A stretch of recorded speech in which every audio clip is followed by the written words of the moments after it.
Many people of most religions will tell you that anything that somebody does of another religion that is a ritual or a belief, a superstition that is not of their own, they will tell you that you're practicing witchcraft, that you're practicing some demonic magic. But yet within every religion, they have their own version of the exact same thing. Your Bible tells you that the stars and the sun will be for seasons and also be for signs. The three magi, or magi, didn't say three, would follow a sign in the heavens to find the birth of Yeshua. There are all types of witchcraft that happen, the casting of lots and all these other things, the splashing of blood, the burning of organs, and all these things, which if somebody else did it, Judges talks about making a priest, you got to cut innards and burn them and carry them through the camp and all this kind of stuff to ward off a plague that God had put on the people. People don't look at those as witchcraft, but anything you do outside of Christianity or Judaism, that's witchcraft. But let me bring something more closer to home for you. We have so many superstitions that we follow, and yet we will say that it's not witchcraft, but if you're believing it as a superstition, it really is witchcraft. So when I was a child, and I grew up with my grandparents for the most part, my grandfather once laid his hat on the bed.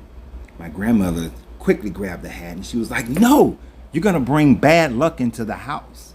And as a young kid, I said, "Grandma, how is he going to bring bad luck into the house? Isn't that witchcraft if you believe in such things?"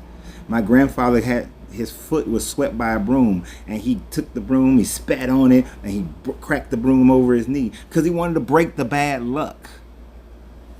Is that not witchcraft? It's a superstition that you're believing in. And I thought that all power was only in God and Jesus. So how can that be? But upon further research, and I'm just going to talk about the hat one, where did that come from? It didn't come from any kind of religious connotation at all. You see, back in the days when white people were conquering the West, stealing the land, head lice was a big issue, a major issue. And the cowboys, the cowgirls would have their hats on their heads and they would have lice. And it's hard to get rid of, especially back then. So when you put your hat on the bed and if it contained lice, then you were spreading the lice to the people who were sleeping in the bed.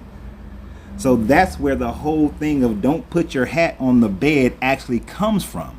It's not a superstition, nor is it witchcraft.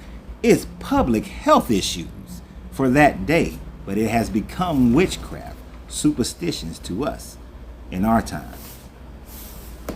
So everybody's practicing witchcraft. Sometimes y'all just need to practice good hygiene and you'll be all right.